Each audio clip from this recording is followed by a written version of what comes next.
Oh my God, are we live? Okay, I think I'm live. Hi, I have never done this before. And so yeah, so I'm hoping that I do this right. I can't tell if anybody's here, which probably means that nobody is here yet. But that's okay because no matter who, oh, there's two people, yes. Hey, hello. So no matter what, this video is going to be saved. And so I am here to talk to you today about MFA Audition Prep. Um, I am Nemuna, if you don't know who I am. And I am an actor, a teacher, and an acting coach in, oh my gosh, Travis, Kelly. Oh, this is so cool. I'm an actor, teacher, and an acting coach based in New York. I'm currently in New Jersey in quarantine in my apartment. But we are here today to talk about MFA Audition Prep. And so what we're going to kind of do today is I'm going to give you my 5-step process for how to best prepare for your MFA auditions that will be coming up in like January. So you have a little bit of time.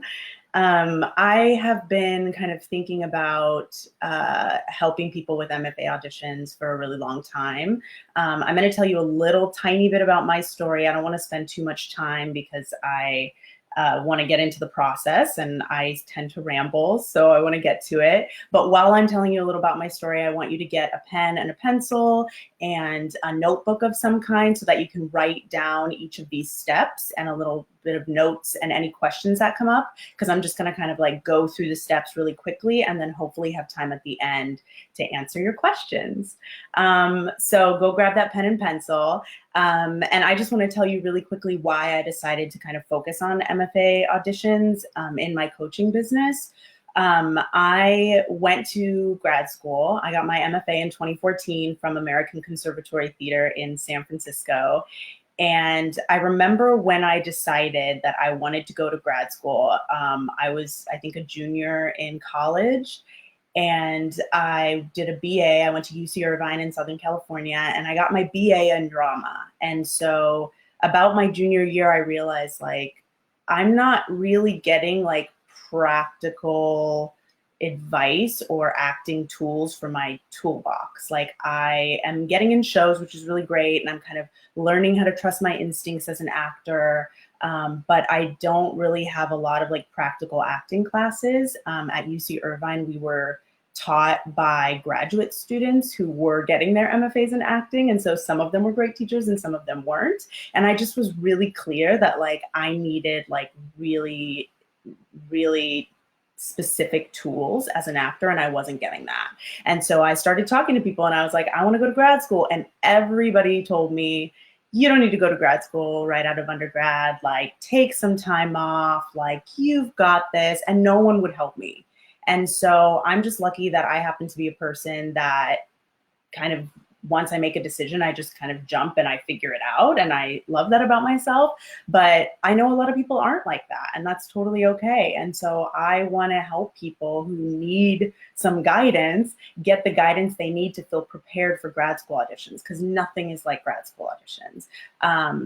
And so that's kind of the first reason, was that I want to be that guide for people so they don't have to do it like I did it. And the other reason is that grad school really, really changed my life. And not just in terms of acting. Like, obviously, I learned a lot of acting skills. I made a lot of great connections, but it really changed my life personally. I figured out a lot about myself and who I am as a person, as a human being, not just as an actor. I met some of my best friends. It really, like, it makes me emotional just thinking about it. Like, there were a lot of things. A quick example I give is that before grad school, I really didn't have like any Black friends. Like, I didn't really know how to be a Black person in the world, which sounds crazy, but it's true. I'm mixed and I grew up around all white people and I had a very supportive environment, but like I didn't understand what it meant to be a Black woman in America. And grad school, through my friends and through what I learned about myself and the guards that I took off of myself kind of helped me figure out like who I am and what my identity was. And so that's a very specific example for me, but I just feel like if you have that pull to go to grad school, you need to listen to that pull, because you will probably get so many things out of it that have nothing to do even with acting. Plus, you'll get all of these amazing tools for your actor's toolkit. Yeah. So that's kind of about me and like why I'm just so passionate about this. So yeah, I just want to kind of jump in here. Like I said, I'll give you the steps and then we will do some question and answers. So start getting your pen ready. Yeah, okay. So I'm just going to jump in here. So my first step for preparing for grad school auditions is the most important step.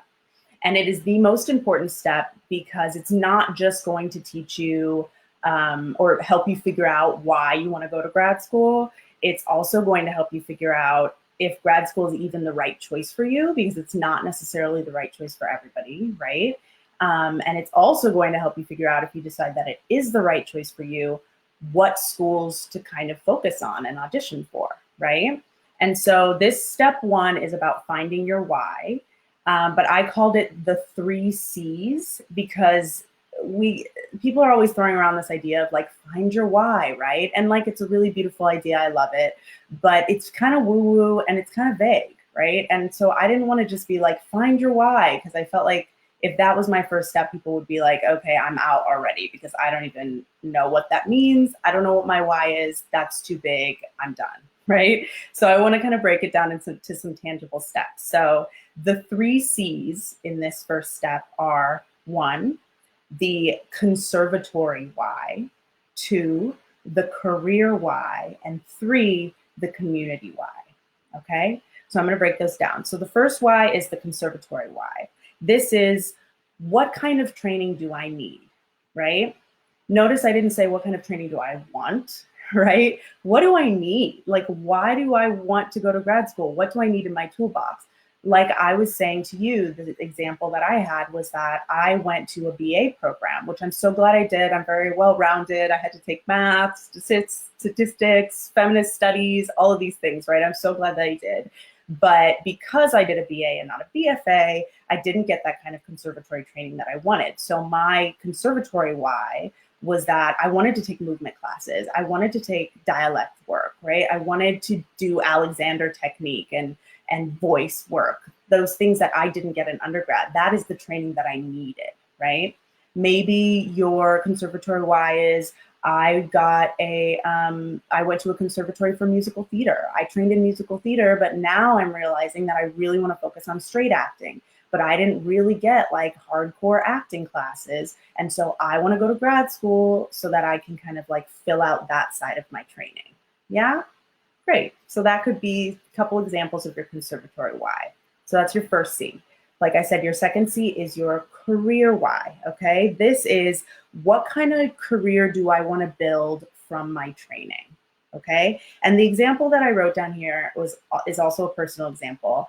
I knew when I was going to grad school that my dream was to be a regional theater actor, yeah? Like I wanted to travel around, like see the country, like I really wanted to be at the Oregon Shakespeare Festival, right? Like there were like specific theaters around the country that I knew I wanted to be in, and I wanted to meet new people, and I wanted to see new places and travel and experience life, yeah? And so for me, I knew that my training needed to focus on both classical and contemporary stage training, right? Not necessarily film and TV, but stage work, because I wanted to be a regional theater actor.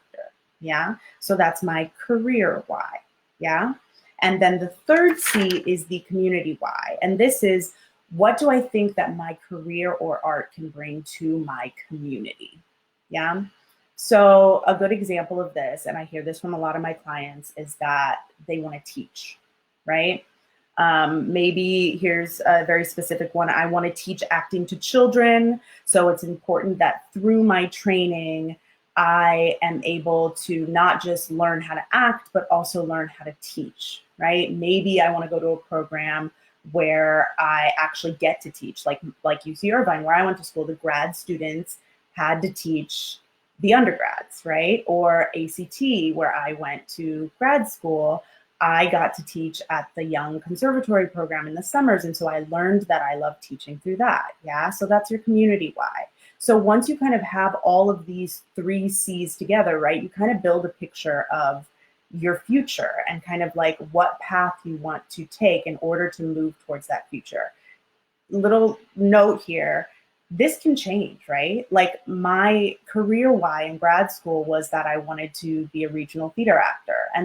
And I did that and I've done that. And I'm so glad that I did. And my grad school training totally helped. But now my career why is shifting a little bit, right? Like I want to be an acting coach, or I am an acting coach.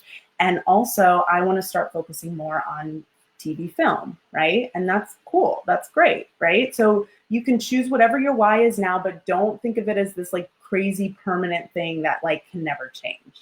Yeah. So that's your first step. Okay. And please, please, please do not skip this step. Okay. You guys are all going to want to skip to step 3, but I really, really need you to start with step 1 because it's going to really illuminate things for you. And also when you get to those callbacks, and I said when, not if, when you get into those callbacks, people are going to ask you this question, right? The auditioners are going to say, why do you want to go to grad school? Why do you want to go to grad school now? Why do you want to go to our school in particular, right? So it's really great to get clarity on this stuff right at the beginning, yeah? So there you go, step 1, the 3 C's. Great, we're moving on to step 2. I'm talking fast. I hope you're writing.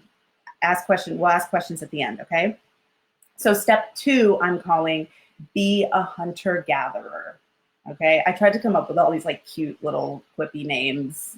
We'll see, I kind of like let go of it at the end, but this one's cute, be a hunter-gatherer, right? So this step is about finding material, yeah? But it's not yet about finding monologues. I told you you're gonna wanna go to step 3, but we're still on step 2, okay? So you're gonna find new plays and playwrights to read, okay? So being a hunter comes down to this. You're going to hunt down new plays and playwrights by checking out free resources, right? We have free resources all over the place. This is the amazing thing about the internet.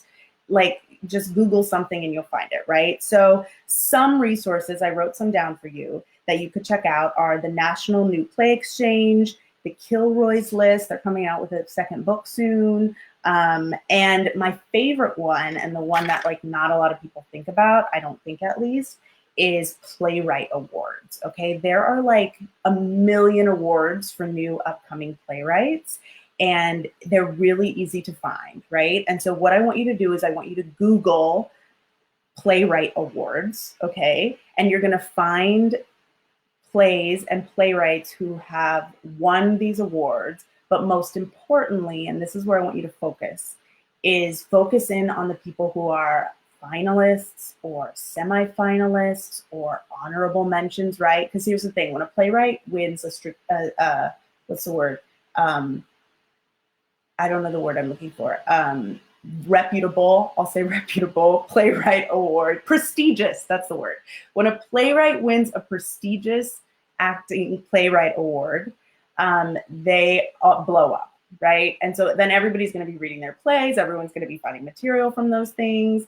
And so if you look at the semifinalists, the finalists, and those people, you will also find great playwrights and great plays, but they will not get so overdone like the other ones, okay? So this is great because if you look up these awards, you're gonna find new plays, you're gonna find good plays, you're gonna find stuff that's not overdone, and you're gonna find very diverse work as well, because that's what we're doing right now. Yeah, so if you're a POC actor, this is like a really great thing to do, okay? But even if you're not, do it, yeah? So look up the awards. Here's a few that I wrote down for you. There's one called the Relentless Award. There's one called the Susan Smith Blackburn Prize, the Steinberg Playwright Award. There's literally a million. So just look them up and you'll find them. And start writing down the names of like new plays that sound interesting to you, playwrights that you want to check out, things like that, yeah? So that's the hunter portion. You're going to hunt down these plays and playwrights. And the gatherer portion is you're going to start gathering information from your people, yeah? This is the other great thing about the internet and social media is like all of your people, your colleagues, all the other like actors that you know in your life, are all up on social media all the time. And so all you need to do is write a little status or an Instagram story or something being like, hey, you guys, what plays or playwrights or characters do you think of when you think of me? Like, what do you think fits me as a person? Yeah. And let them help you. This is the key to all of this, really, is like ask for help and let people help you through this process. Don't try to do it alone. I tried to do it alone. It was so hard. It was really hard. So just like reach out to people. Yeah. So as people are telling you like, oh, check out this new playwright, like check out this play, write them down. Okay. What I want you to do through this whole process is I want you to write things down so you don't lose the information that you gather. Yeah. So if you have the funds, go to Target or with a mask if you're going now and buy like a notebook or something that is dedicated to your grad school audition process. Yeah. So that as you're getting all of this information, you're compiling stuff together, it's all in one place and it's really easy to find. Okay. So that's step 2, be a hunter gatherer. Yeah. Love it. Okay, so now we're on to step 3, the juicy step, the step everybody wants. And this I'm calling find your sextet. We're still on the cute little names, okay? So again, please don't skip step 2 and go straight to step 3. But step 3 is all about actually finding your pieces, okay? So once you have like a list of plays and playwrights that you're really excited about, you're really interested in, then as you start reading them, so you get your list together and then you start like putting 1, 2, 3, 4, 5, these are the plays that I'm going to read in order. As you start going through them, you're going to start writing down or bookmarking monologues or pieces that seem really interesting to you, okay? And here's the thing. I don't want you to just like find these plays and then skim through them just for monologues, because no matter, even if this play has no monologues in them, you can learn a lot of other things, right? So some things that you can still get out of a play if you don't find a monologue is what type of characters resonate with me. Yeah. What playwrights speak my language? Okay. Like what playwrights speak in a way that you're like, this just really fits my mouth. This fits the way that I speak. Okay. Or what themes touch you, right? Like what are the things that like really resonate with my soul and I'm like, ooh, I feel like I could really do a piece about this. Yeah.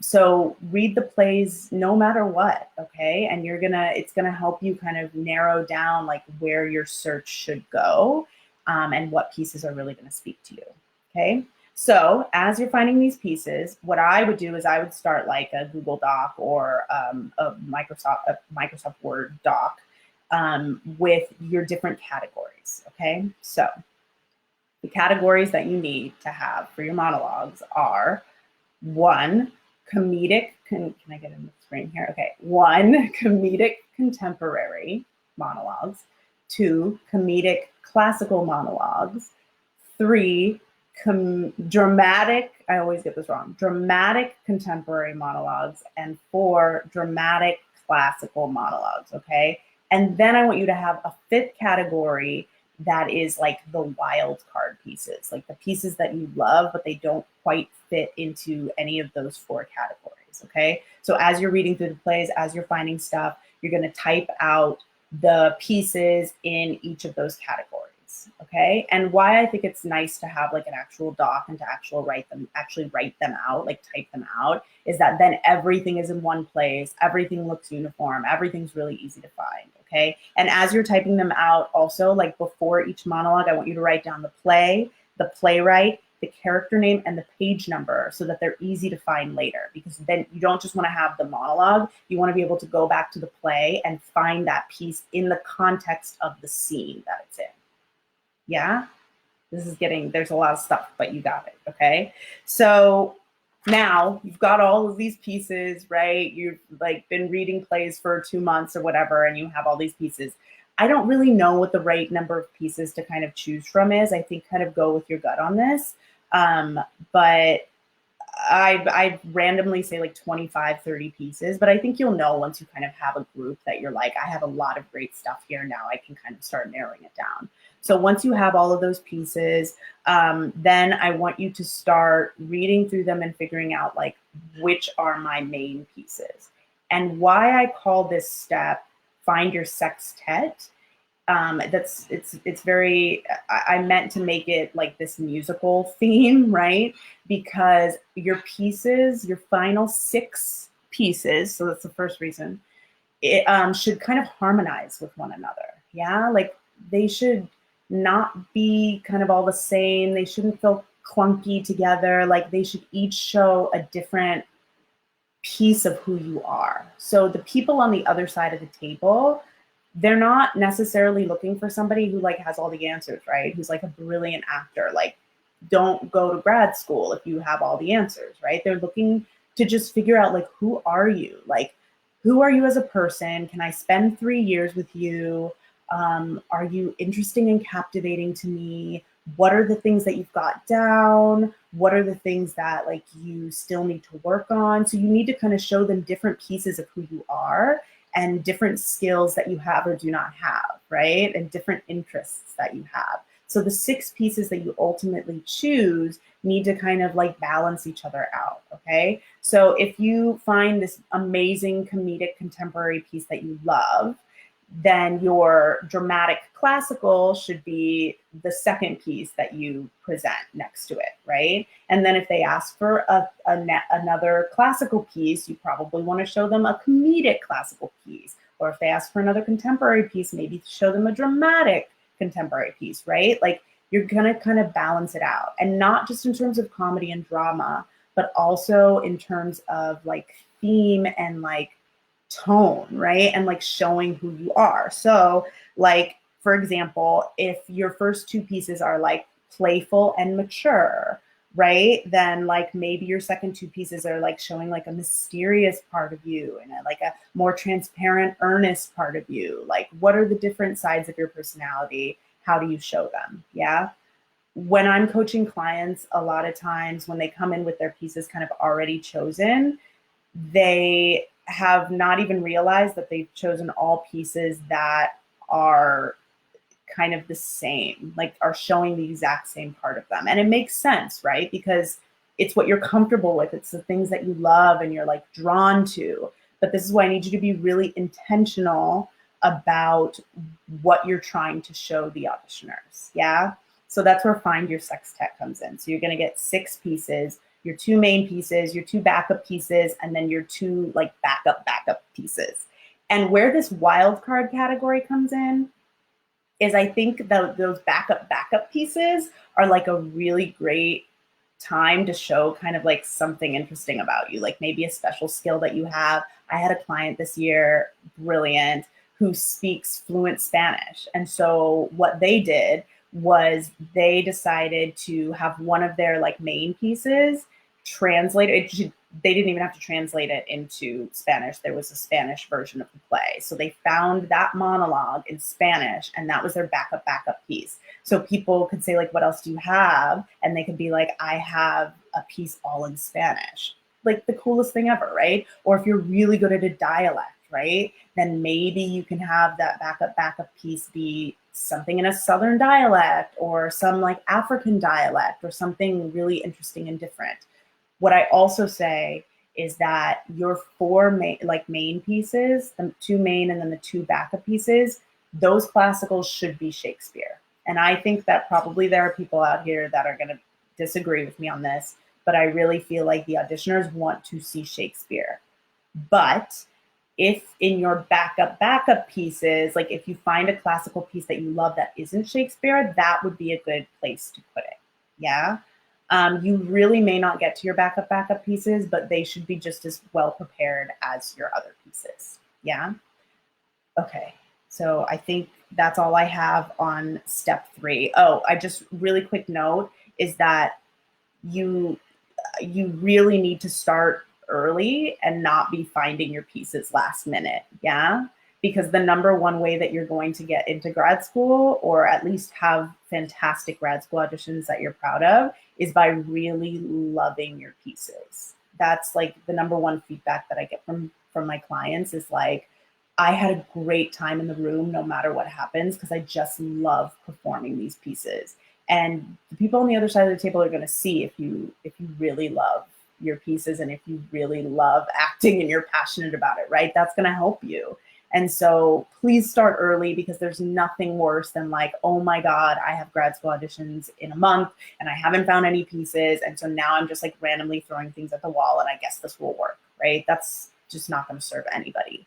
Don't waste your time or other people's time. Yeah. So that's just my little note on that. Okay. I'm going to move on to, another really quick thing. So quick. I know Shakespeare monologues are really hard to find for some people, especially like there are a lot of people that are like, I don't understand Shakespeare at all. I hate Shakespeare. I can't do this. And I do think that you can kind of find Shakespeare monologues in a slightly different way, but I could do a whole class just on that. So I did do a video on this. It's on my Facebook page. It's on my Instagram, which is all linked above or below this video somewhere. So please watch that video. It's called like How to Find Shakespeare Monologues When You Don't Understand Shakespeare or something. So if you have more questions on that specifically, watch that video. And then you can also kind of reach out to me if you have any questions about that as well. Yeah. Okay. We're really moving on to step 4. Step 4. The quippy names are kind of gone. This one's really, really self-explanatory. It's called Find an Accountability Buddy. Okay. So my business is called See, Say, Act, and it stands for See Your Dream, Say It Out Loud, and Act on It. And that second part, the say it out loud part, is like one of the most important things ever, right? You have to tell somebody your dream in order to make it a reality. And if you're doing this whole like grad school thing by yourself and you're doing it in secret because you're worried that you're not going to get in and like, oh my God, like I don't want anybody to know that I failed, that's not going to do any good, right? Because you're just putting out into the universe that like, I'm not actually going to get in so nobody can know and I don't want anybody's help. I want to do everything by myself. You need people's help and you need to put your dream out into the universe so that it can provide, right? So you need to find an accountability buddy. Tell somebody that you're doing this and tell them that you need their help, okay? So this accountability buddy can be a lot of different people, right? It can be a colleague, it could be a roommate, it could be a friend, it could be a family member, it could be a coach, anybody. But the key is that this person has to actually like have knowledge in acting. They have to be knowledgeable enough to help you. And then they also have to have the capacity to actually hold you accountable, right? Because we all have those friends who like, they have the greatest intentions. They're so nice. And you're like, please help me do this thing. But then they feel bad. They don't actually want to push you, right? So you need an accountability buddy that's actually going to be like, okay, great. So in a month on this date at this time, we're going to get together and you're going to show me your first 2 pieces. Yeah. And if you can afford a coach, and obviously I want you to choose me. I think I'm a good coach and I love coaching. But no matter what, right? Like if you have the funds to actually like get a coach, you should get a coach, because nothing makes your dreams more real than paying somebody to help you, right? Like if you give somebody money, you're going to follow through, right? And so if you can do that, definitely do that. Okay. Another great option, though, if you can't afford a coach or you don't have, colleagues or whatever who you're willing to ask for help, you can find somebody else who is also auditioning for grad school this year, right? They're going to need help. You're going to need help. You guys can kind of trade with each other, right? And then you really will feel accountable because like, if I don't show up for them, then like that sucks. And if they don't show up for me, that sucks. So like we've got each other, right? So this is what I've kind of figured out through coaching my own clients is, and I only did this last year, I did mostly three days, I think only like 5 hours with like my package clients. And I don't think it's enough. I honestly think that you should do 4 meetings for 2 hours each, right? So that's 8 hours of coaching. And if you're swapping with somebody else, that's 8 hours per person, okay? And this is, I think, how it breaks down. Is your first meeting, you meet and you do at least 2 hours, right? 2 pieces. So 1 piece per hour. You're like 2 main pieces, focus on those, right? Coach, have somebody coach you through it. Second meeting, your next 2 pieces. Your third meeting, the next 2 pieces, right? So then you have your whole sextet kind of prepared and worked out. And then your fourth meeting, you should do mock auditions. Yeah. and work on any extra stuff, right? So some of the main feedback that I got from my coaching clients this year was that they weren't that prepared for interviews, right? Because a lot of these schools, like if they like your pieces, they sit you down and then they ask you questions about yourself. They ask you questions about your why, right? All the stuff we talked about in step one.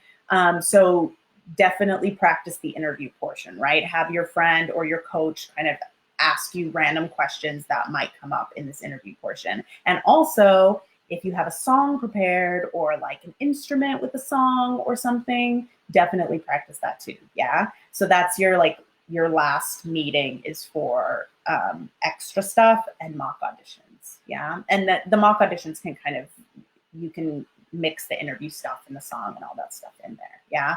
So that's 8 hours. I think you should have at least 8 hours of work with your coach or your accountability buddy or your friend or roommate or whoever, right? Where they're not just watching you do it, but they're actually giving you feedback. Yeah. So there's that. And my little note on this portion, right, of finding an accountability buddy and working your pieces is don't overwork your pieces, right? Don't over rehearse. And you know in your gut if you've over rehearsed, right? Especially pieces that are really emotional. You can kind of like beat them down so much that you don't even hear what you're saying anymore or feel what you're saying anymore. And then you can't go there. So don't over rehearse them. You should know the words like inside and out in a way that like you don't have to think about the words coming out of your mouth at all, right? No matter what happens. But don't over rehearse them. You'll know. Yeah, great. Okay, we're on the last step. Oh, great. So step 5, this is a good-ish name, is called the game plan. Yeah, and so this is like everything is together, right? You've got your whys going. You've figured out like what plays and playwrights speak to you. You've read a bunch of plays. You've made lists of monologues. You've found your sextet, right? You've got your accountability buddy, your coach set. You've done like all of the trainings that you need, or at least most of them. And now you're ready to just really focus on like what is actually going to happen that day, right? What is my game plan for auditions? Now auditions can get like really crazy, right? Because a lot of times people are auditioning for a bunch of different schools. There's a bunch of other people there that are really stressed out and like warming up, and there's no room. Like it can get really crazy. So the more prepared you are for not just like the work itself, but also for like how to maintain your calm and your groundedness throughout these audition days or audition weeks even, the better that you will be, right? You won't get like messed with at all. Yeah. So you're going to finalize the schools that you're auditioning for and make sure that you have your why for each specific school, right? So you have your main whys that we talked about, but these schools are going to ask you like, why our school, why our program, right? So you got to figure that out for each of the schools that you're auditioning for. This gets a little different with IRDAs, but I don't actually know that much about IRDAs. So you're better off just like asking somebody who's done it what that is like. But in terms of like schools that like specific schools you're auditioning for, do your research on those schools so you know your why. Okay, so you finalize your list of schools. You're going to calculate your costs. Yeah, this is also really important because auditioning for grad school can be very expensive, which is also why you should start early so you can start saving, right? I don't want you to like be like, oh, I guess I can only audition for one school because I didn't save enough to like pay for my application fees or any of that stuff, right? So your application fees, your travel costs, if you're not in New York or LA or Chicago, you're gonna have to travel to one of those places, right? If you do have to travel, figure out who you're staying with, like all of the logistical stuff, so you do not have to stress about that when it actually comes to the time, okay? You're gonna figure out what pieces you're starting with for each school. So often people like will feel like, oh, well, for Juilliard, I feel like I want to start with these pieces. That feels more right. But then for NYU, I want to do these pieces, right? If you don't want to change it up, like if that's too stressful for you, totally fine. Like just stick with your package, right? But if you do feel like you want to, you know, mess with things, or like if you're auditioning for a school that's just focusing on classical stuff, then like maybe you're just starting with 2 classical pieces. If you are doing IRDAs, right, like there's time constraints. So like you have to figure that out. And there can be different time constraints for different schools as well. So just like know all of the things, okay? Like make sure you are prepared. And like I'm a little OCD, so maybe like I'm a little overboard, but like I do think like you're already going to be so stressed out on the day, and stress is not bad, right? It's not necessarily bad, but don't add stress if you don't have to, okay? And this is, I really think the most important thing is to have like a before and after ritual, okay? And this doesn't have to be anything, like again, it doesn't have to be woo woo, like what is your why, but like just like I said, like auditions, if you've never auditioned for grad school before, they are unlike any auditions around. Like there's seriously people everywhere. Like everybody is on like a level 25 with their stress. Like it can be really intense, right? And so you have to figure out how to keep yourself grounded. Like what do you need to stay grounded and connected to yourself and connected to the work, right? And like instead of comparing yourself to everybody around you, like how do you stay in your own zone so that you can do the best work that you can do, okay? So like maybe that looks like bringing your headphones and listening to music. Maybe that looks like bringing your journal and journaling, or bringing a tennis ball and like, you know, doing some stress relief. Maybe your favorite snacks, right? Just plan ahead and figure out how you're going to prepare yourself while you're waiting for your auditions. And then just as equally important is how you're going to kind of come down off the auditions, right? If you do an audition for like a school you really loved, right? You're really excited about, like you really wanted to go to, and you felt like that audition didn't go very well, but you have another audition tomorrow or in an hour, right? You got to let that go. You have to let that feeling go, right? So that you don't bring it back into your next audition. So figure out like how do you come down off of that. Maybe you have somebody that you need to call after every audition who like makes you feel really great, talks you through stuff, makes you feel very supported. That's great. Maybe you listen to a specific song, or you know, go on a run. I don't know, like whatever it is for you. Like it's just as important to kind of prepare for the end of the audition as the beginning of the audition, okay? And if you can, and I know this depends on like, you know, funds and, you know, if you're traveling to where you're going or whatever, but if you can have somebody around you that is like loving and supportive that you can literally like be next to, assuming coronavirus is done, then have that person around and available. Yeah, when I went to do grad school auditions, my mom was there. She came to San Francisco to be with me, and like I was just so nice to have her, right? And she was like paying for my food and like just doing the things that I didn't have to, like I didn't have the energy to focus on. And that was really nice. And what you don't want to do is don't surround yourself with people who bring fear into the equation. Yeah. And sometimes that's your parents, right? Like I was lucky, like my mom was very supportive. She also didn't really have any idea what I was doing, which was kind of nice, right? So like if your parents are like, if they stress you out and they give you anxiety about this stuff, or they're like, why are you doing this anyway? Don't call them, right? Like call them in a week when you're done with the auditions and don't talk about it, right? Don't have people around that are going to cause like more fear and anxiety. Like only love, only supportive people. Yeah. So that's it. That's the whole thing. That's the whole process, the 5 steps. Just to recap really quickly. Step 1, the 3 C's. Step 2, be a hunter-gatherer. Step 3, find your sextet. Step 4, find an accountability buddy or coach. And step 5, get your game plan ready. Yeah. So I know that's a lot of stuff.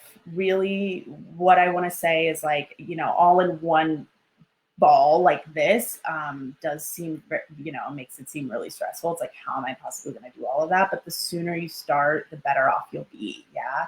Like if, you know, if you should be kind of doing the last steps in December, like maybe start in August, right? Which is like writing out your whys and reaching out to friends and figuring out what to read, right? Give yourself a lot of time to read plays.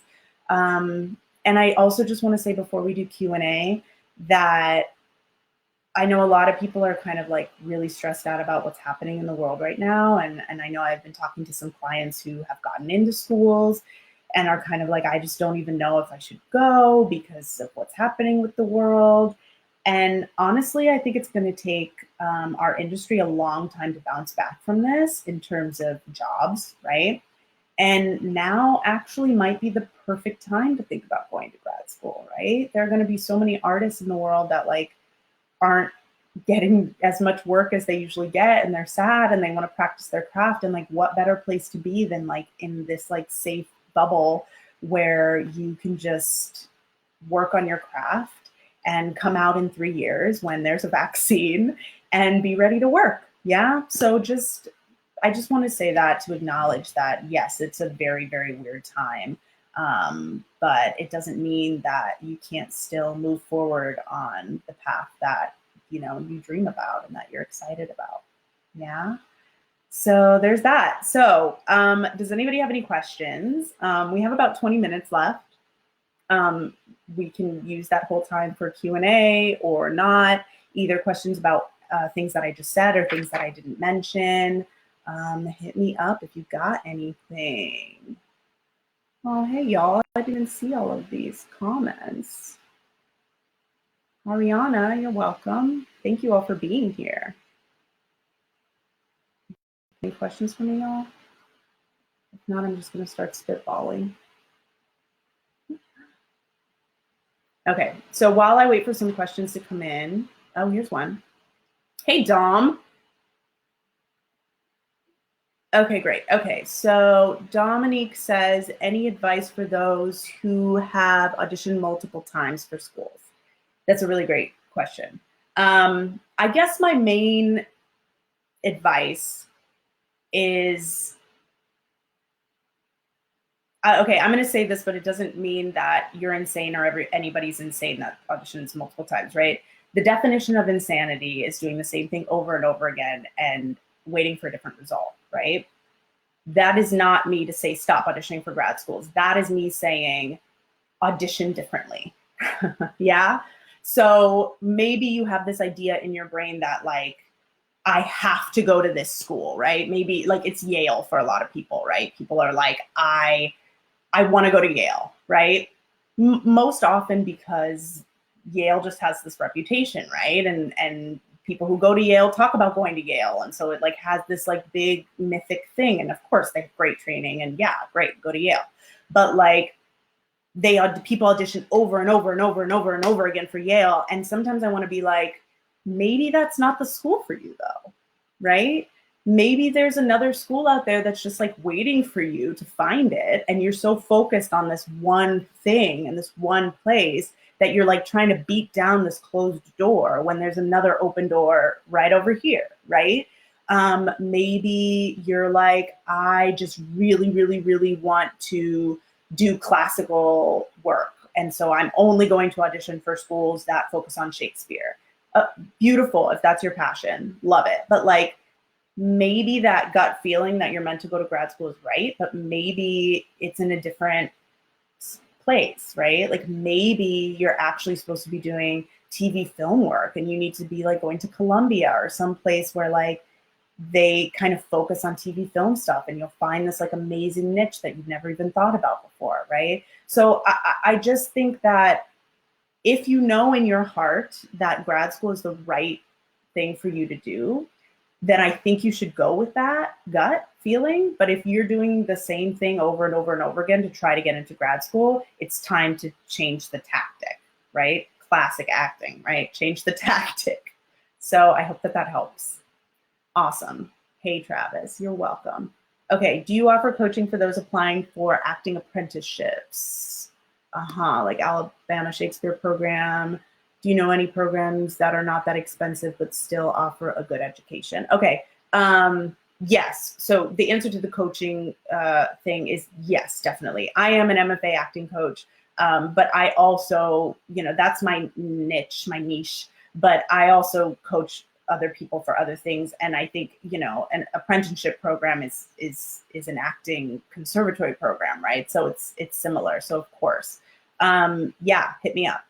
And any programs that are not expensive but still offer good education, there are so many of them, right? I mean, I could go on and on, but I think a lot of this has to do with research and like reaching out to people, right? Huge schools like Yale, like Brown, right? Who have these incredible reputations and have great training programs and great professors are free, they're free, right?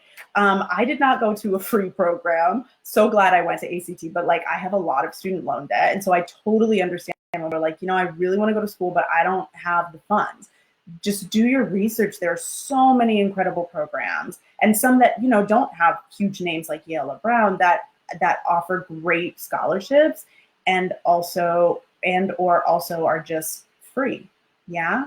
UC Irvine, at least when I went there, double check this, but when I went there, it was basically free, and they paid their grad students to teach the undergrads. So like not just free, but like they also paid you. So there are so many incredible programs. Do your research. And you can also reach out to me, Travis, with those questions, and I can kind of answer them to you directly. Hey, Danny. When auditioning, I know they want to see the many facets of who we are as artists. Say our skill set is huge characters, people that are years older than us. Do we do that even though that shows more of a particular skill set as opposed to our essence? Is a piece that taps into that more of a backup piece, or can it be one of our four mains? Okay, I love this. So this is kind of a question about type, right? And I honestly think that like if there's ever a time to completely disregard type, it's in grad school auditions. Yeah. I wish that I could tell you that like you don't have to worry about type or, how people perceive you or see you as an actor. In this industry, I don't think that that's true, at least not necessarily when you're starting out. Like, I think it's good to know like what that type is. But in terms of grad school, it's like I said before, like these people on the other side of the table, like, yeah, sure. Like they're going to have a notion of who you are the minute that you walk into the room. But the more that you can surprise them and kind of show them not who you are perceived to be or what you look like, right? But like who you feel like you are, right? And where you're coming from and the things that you love. That's the thing that's going to excite them, right? Is to just like, to surprise them. Like they're going to see the same things over and over and over again. Can you imagine being an audition on our side of the table and seeing hundreds of people per day and like being so bored by the majority of them because they're just trying to show you who they think you want them to be instead of actually showing you who they are, right? So now is the time for grad school auditions to pick pieces that you love, not necessarily pieces that are like showcasing exactly who everybody thinks you are. In those 6 pieces, sure, maybe have one piece that like really like kind of speaks to like your type or like what you have for free. But then in your other pieces, like just have fun, just pick pieces that you love. Okay. Don't worry about that too much. Yeah. I hope that's helpful. Hey, Molly, that's my sister's name. I'd love to hear you speak about people who go into school years after graduating college and getting out of grad school a lot later in life. Should that be a factor that weighs on which schools you apply to? Yeah, good question. So I hear a lot from people about how stressed they are that like they're too old for grad school or like, they're wasting their life if they spend 3 years in grad school or whatever. And I honestly don't think that that's true. Mind you, I went to grad school straight out of undergrad, sure, but that's because I knew that that is exactly what I wanted to do. Like I was incredibly clear about it. Like I listened to my intuition and it told me, even though everybody else told me, that I needed to go right now. So I went, right? But I had somebody in my class, one of my dear, dear friends, who was like 10 years older than me, right? He was like 30 or 32 when he went to grad school. And I saw him transform in ways that were so beautiful in class, and him being that much older than the rest of us created this incredible dynamic in our class. I think it was really amazing for him in a lot of ways. He had all of this experience in New York that we didn't have, and now he's actually living the career that he wants in New York in a way that he wasn't able to before because he was brave enough to say, okay, people might be telling me that I'm too old for grad school, but I know that it's what I want to do. And so I'm going to do it. Yeah. So I think it goes back to like trusting your intuition and trusting your gut. But I think that if you feel like you need to do it, you need to try as hard as you can to tune out all of the noise, right? And focus on what do I want, not what are other people going to say about me if I do this thing. Yeah, I hope that's helpful. I think that, if any career is conducive to continuing your training forever, it's acting. Yeah. So I say do it. And there are some programs that are, not 3 years, that are 1 year, right? So if you're really afraid of being in school for 3 years, that doesn't mean that you can't continue to get an MFA program, continue to try to get into an MFA program. That's just less time. Hope that's helpful. Hi, Emma. Oh my God. Do you have a question? You're just being sweet. Okay, Becky. Do you find that grad schools are looking primarily for actors who are creating their own work and or working on devised pieces? I haven't felt drawn to creating my own material and keep getting in my head that this is what they're looking for. So good. Becky, I have this existential crisis every day of my life. I am also not an actor that creates their own work. I'm just not. But I really think that this all goes back to, again, that the auditioners on the other side of the table should not be looking for actors who are already killing it, right? That's not why people should go to grad school. They should go to grad school because they have more to learn, because they want to figure out, am I a person that devises my own work, right? Am I a person that wants to adapt Shakespeare's words, or am I a playwright, right? I have people in my grad school class that are now incredible writers that had no idea that they were incredible writers until they went into school, right? If you are in the right room, right? If you walk into an audition room and it is the right fit for you, then people on the other side of the table should not be looking for let me look at their resume and see if they've been on YouTube. Then they shouldn't be those people. They should be looking at you, looking at what you have to offer and seeing potential in you to see what you can create later as an actor, as a content creator, whatever your thing is, right? But they're I feel the same way. So this is no judgment on you, but I don't understand where this idea came from that we have to be, well, I do, it's social media. But that we have to be doing our own work all the time and creating our own work. I think it's incredible if that's what you do. I wish that I had that, but I don't have that. And that is not a prerequisite for getting into grad school. And if there is a school that wants that, then that's fine. That's not the school. What's up, all? Okay. Oh, okay. That's all the questions. Okay, let's call for questions. Okay, I'm just gonna really quickly, since we have a few more minutes, talk a little bit about finding Shakespeare monologues. So my whole thing in step 2 about being a hunter-gatherer and making sure that you read plays, not just to find monologues, but to read plays, is totally correct. I think it's right. I think you should do it. I think if you understand Shakespeare, you have a good handle on it, then yeah, just read Shakespeare plays, right? And I am not the best at this either, so I totally get that it's hard.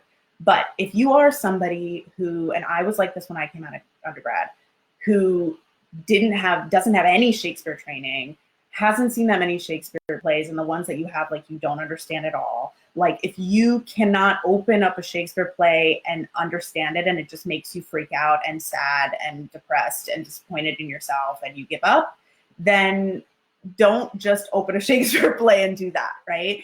It is okay. And this is also where asking for help comes in handy, right? Ask your friends first, are there any Shakespeare pieces that you think of when you think of me? And then it is okay to try to find monologues first that you think maybe you right? Before you actually delve into trying to read an entire Shakespeare play. So for these people, and this is for these people specifically who don't understand Shakespeare at all, you can find Shakespeare monologues first, and then I want you to use, again, all of the online resources that you can, right? I want to talk about No Fear Shakespeare for a second. I heard all through undergrad for some reason that like No Fear Shakespeare was like evil or a cop out or terrible, or like I should hide the fact that I used it if I needed to use it. I don't understand. Like I still use No Fear Shakespeare to this day, right? And there are a lot of other translation services online where you can kind of like, you know, have your Shakespeare monologue on one side and then have a translation on the other side and understand what it means. Please use these resources, please. There's also something called Shakespeare's Words. It's a book. It's like a dictionary that has all of Shakespeare's words and what they meant at the time, so that you can, as you're going through a monologue, if you like see a weird word that like we don't use anymore and you don't know what it means, you can look it up and it tells you what it means. Yeah. So again, this is why you need to start early, because this can take a long time. But you can find a Shakespeare piece first and then find a translation. And then if you like what the translation says, then you can look up a synopsis of the play. If you like the synopsis of the play, then you can read like an actual plot summary of the play. If you still like it and you like the character, then you can like pull up a full translation of the play, read that, and then you can read Shakespeare's actual words. Yeah. So be kind to yourself when it comes to Shakespeare, because I really do think that the auditioners want to see Shakespeare. So you're going to have at least 2 Shakespeare monologues. And I do want you to read the Shakespeare play, but I want you to start slow and make sure you understand, okay? When you are in a room doing a Shakespeare monologue for these auditioners, you should assume that they know everything about this Shakespeare play, okay? So if you walk into a room to do a Shakespeare monologue and you start doing it, the auditioner is going to know immediately if you did not read the play, okay? Or if you don't know what's going on. So do whatever you need to do, including No Fear Shakespeare, in order to understand those words. Yeah? Okay, that's my little like soapbox moment there. Go watch that full video that I have. Okay, one more question, I think, probably before I'm done. I've been through 2 conservatories and different workshops. I do have a BA, although in a different field. Would it be better to go for an MFA or find better ways of training, especially considering I'm 30? Okay. So NECA, I just did a whole spiel on thinking you're too old for MFA. If you missed that, just at the end of this video, when it's saved, go back and listen to that. I think you should go for an MFA if that's what your heart is telling you that you should do. I don't think that you should go for an MFA if you're just saying, I don't know what to do with my life and I'm scared, and so I feel like I should just keep training, right?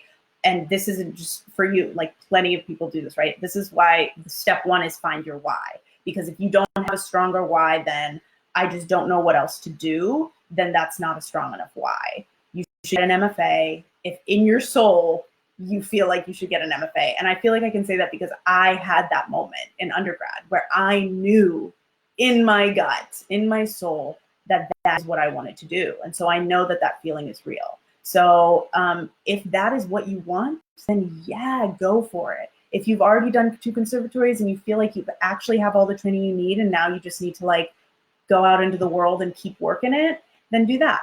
Yeah. But if you have more specific questions for me, and this is for all of you, I do free consultation calls. And so if you email me, the email is again above or below the video somewhere, then we can set up a time for a consultation where we can actually, I can ask you some questions and we can figure out like, is an MFA right for me or not? So yeah, I hope that's helpful. 30 is so young. I'm 31, so I feel like I can say that. I remember turning 30, but 30 is so young. You have your whole life. Like if you want to do three years of an MFA, go for it. Yeah. Okay. So find me, please, on social media. We can continue these conversations. I'm thinking of doing some sort of course or webinar or something. And so if you're interested in that, like hit me up and let me know, because I want to make sure people are actually interested before I do it. My Instagram, please find me on Instagram. It's at c.say.act. Again, it's somewhere around here. Or my personal Instagram is at @ncsay. Also, my website is nemunarcsay.com/coaching. And you can also send me an email through a little boxy thing at the bottom of that page. Or yeah, just send me an email to my email address, and I would love to talk to you more about this. I'm so passionate about this, y'all. It seems ridiculous, but I really am. I love it, and I love helping people.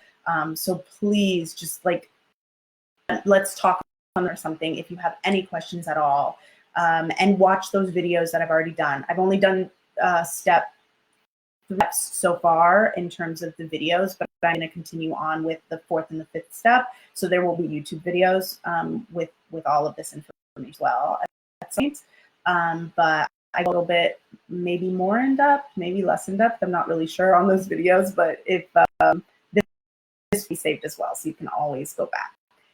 Thank you all. Thank you. This has been a pleasure. I was so scared to do this, but I'm so glad that I did. And I hope you guys got something out of it. And let's talk, okay? Be strangers. Thanks, y'all. Bye.